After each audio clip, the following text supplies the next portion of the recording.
3 years after I got out of prison, my fiancée Victoria Stone dragged me from an underground fight club. Her fist hit my face, eyes burning with rage. Evan Tinkcom, who let you vanish and become this? I wiped blood from my lip, smiling coldly. 20,000 a punch, Ms. Stone. If that's not enough, keep going. I still need rent money. Her fist shook, but her voice softened. Come home. Just apologize to Leo. He's forgiven you. Her gaze swept over my cuts and bruises. Look at yourself, covered in blood, like a stray dog in an alley. I shuddered. She didn't know. These scars were how I survived prison. Remember, she called sharply, I'm still your fiancé. How could I forget? 3 years ago, at our engagement party, Leo drugged me and had me auctioned off to the elite. I was stripped of all dignity, turned into Port Stone's joke, and the one who signed the papers selling me off? My fiancé. The sound of jeering laughter echoed behind me. Victoria was furious, mortified that I was embarrassing her. She was the richest woman in Port Stone, and her fiancé was getting his face beaten in for a few $1,000s in prize money. I ignored her and headed back to the locker room. When I stepped into the octagon again, the spotlights weren't on another fighter. They were on a reinforced steel cage, and from within came the guttural roar of a predator. Tonight's main event, fighter number 67 versus a Bengal tiger. Place your bets now. The curtain was ripped away, and a cavernous, bloody maw lunged at the bars inches from my face. I sucked in a sharp breath. Brother, it was Leo. I looked up. He was leaning against the railing of a VIP box, decked out in designer clothes, a smug smile plastered on his face. I heard you were short on cash, he said, his tone a sickening mix of innocence and cruelty. So I arranged a special gift to help you earn a little extra. I put 100 grand on you to win. Don't let me down, okay? 100 grand. My fists clenched. I thought of our family home, the one they'd sold out from under me, and I took a step forward without hesitation. Just then, Victoria stormed into the prep area. Leo smoothly wrapped an arm around her waist. Vicky, my brother has his pride. Let's let him win this 100 grand on his own, he added, with a sly glance at me. I hear he's been on quite a winning streak. The owner here seems to take good care of him. Disgust flickered in Victoria's eyes. If you get on your knees and apologize to Leo right now, in front of everyone, I'll give you the 100,000 myself, she said, her voice like ice. Otherwise, you can try prying it from the tiger's jaws. Every eye was on me. They were all sure I would break. Instead, I pulled on my gloves.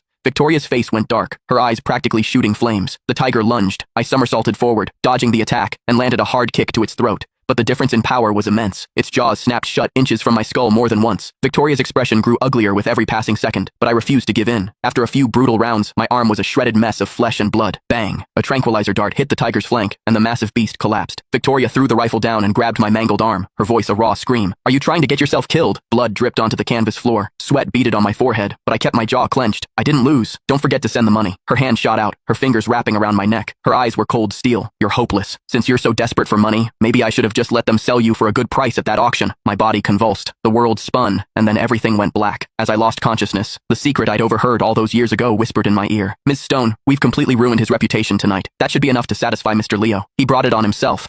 This is the price for smearing Leo's name. That auction was a nightmare I could never escape. Leo had orchestrated the whole thing. He'd leaked a few doctored photos of himself to the tabloids to play the victim, then pointed the finger at me. No matter how I tried to explain, Victoria wouldn't believe me. On the night I thought was the happiest of my life, my engagement party, she had me dragged onto that stage.